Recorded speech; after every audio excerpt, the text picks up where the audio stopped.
Welcome back everyone, to our next video going over Julius Caesar's civil war.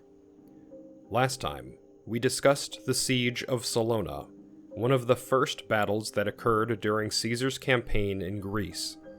During that video, I mentioned that Caesar made overtures of peace to Pompey several times, and alluded to the fact that Caesar had incurred a severe loss of men and officers in Africa.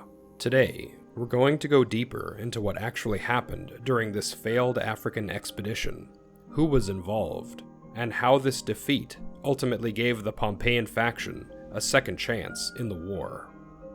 Let's turn the clock back to 49 BC, just after Caesar's entrance into Rome. Pompey and much of the Senate has already fled east, and Caesar has decided that he, along with the majority of his forces, will march west to deal with the Spanish threat. But Spain isn't the only problem for the Caesarians, and if possible, Caesar wants to deprive Pompey of any friendly port west of Greece. To this end, Caesar appointed two men, Valerius and Curio, to take hold of Sardinia and Sicily respectively. While Valerius's only task would be the occupation and governorship of Sardinia, Curio was tasked to continue on to Africa once his business in Sicily had been completed. There are a few conflicting numbers on the number of legions at work here. Caesar writes upon the commencement of this mission that Valerius was put in command of a single legion, while Curio was put in charge of two. Later on, when discussing the African campaign, Caesar mentions that Curio brought with him only two of the 4 legions he had been given by Caesar. It is possible that Caesar wrote to Curio while the former was handling affairs in Spain and commanded him to levy 2 additional legions, but none of the sources I read can corroborate this theory. Either way, Curio would summon these reinforcements from Sicily when it became clear that he would have to face King Juba in battle. But it would seem that these 2 legions did not arrive in time. I've seen it said that Curio was in command and lost a total of 3 legions in Africa, which is also reasonable. But as the only numbers I have for Curio during these affairs is his 2 legions, I'll be using that number from here on out. Valerius and Curio would face no meaningful resistance in the Mediterranean, and at about the same time as Massilia's capitulation, he set sail for Africa, intent on facing the Pompeian general Attius Verus and securing the province for Caesar. Initially, Curio met with several successes. He made for the city of Utica, in what is now modern-day Tunisia. Upon arriving, Curio set up camp near the Bagratus River, while he, along with his cavalry, set out to reconnoiter the city and its surroundings. Curio's timing couldn't have been better, as he managed to catch Verus still conveying food and supplies into the city. Seeing this, he ordered his cavalry to seize everything they could, and the few Numidians Verus sent out to defend them were quickly defeated by Curio's veterans. Further still, Curio issued an order that any ships at port in Utica were at once to set off for the nearby Castra Cornelia, an order which, due to the imminent threat of Curio's fleet, the people quickly obeyed.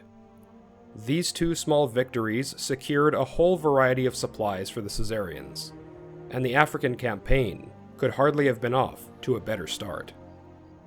Curio's men hailed him as Imperator, and the following day the commander led his men and set up camp very close to the town. While the works were underway, word came to Curio of a large contingent of men and horse of King Juba approaching the town. Juba, it should be mentioned, was not only a patron of Pompey, but had a personal vendetta against Curio, as it had been Curio who proposed to the Senate that the lands and kingdom of the Numidians be brought directly under the control of the Republic. Unfortunately for the king, his forces were completely unaware of the imminent threat, and were marching in disorder and without apprehension. Recognizing his chance, Curio set his cavalry on ahead, and just like the previous day, they routed the Numidians, causing the cavalry to flee before killing a great number of the infantry. After this, a curious event occurred that I feel compelled to talk about, though it ultimately had no bearing on the fate of the expedition. The forces under Curio's command happened to be those legions which Caesar had taken over at Corfinium, a large number of whom had sworn an oath during that siege to stay loyal to the cause of Pompey and their commander at the time, Domitius. One of the commanders in Varus's army, annoyingly also named Sextus Quintilius Varus, was also an officer under Domitius's command at Corfinium. When the Caesarians and Pompeians lined for battle outside Utica, Sextus Varus got on his horse and rode back and forth in front of the Caesarians, pleading with his former comrades to remember their oaths to Domitius and forsake Curio. Unfortunately for him, however, not even a single reaction could be drawn out from the legionaries, and after neither side gave battle that day, both armies returned to their camps. That night, Curio held a war council and decided their next course of action. Some of his officers encouraged the commander to give battle at the soonest possible convenience. Others urged caution and recommended withdrawing to Castra Cornelia, which was just a few miles away. Curio rejected both plans, and in an impassioned speech to his men following the council, he reminded the legionaries not only of their duty to Caesar, but of their desertion by Domitius at Corfinium. The men were encouraged, and the following day, battle was joined. Between the two camps was a steep valley, and for a long time neither side was ready to make the first move. But suddenly, and Caesar implies that it might have been without orders, the left wing of Varus's army, made up of a great many cavalry and light infantry, began to move forward. Curio countered with his cavalry and sent 2 cohorts to assist them. The two sides joined battle, but the Pompeians once again found themselves completely outclassed. The lines began to break, and in the chaos, a great many were killed trying to return to the city. Victory was in their hands. The next day, Curio opened the siege of the city proper, and its inhabitants were ready to capitulate when riders came with news that King Juba himself was approaching. And while this news reinvigorated the beleaguered Pompeians, Curio realized that this threat was too great to ignore, and abandoned his siege works. Curio withdrew to Castra Cornelia, which was the strongest position he could have occupied. But all of his hard work and victories would soon be undone by a single rumor. Some deserters from Juba's camp claimed that the king had been recalled by a border war and had remained in his lands, and instead had sent his officer Sabura in his stead with a moderate force. Curio, perhaps knowing he was so close to victory, accepted this testimony without question. If he could crush the Numidian reinforcements, he was sure that the Uticans would capitulate, and Africa itself would fall under Caesar's control. So that night, he sent the entirety of his cavalry toward the enemy camp at the river Bagratus, where Sabura was in command.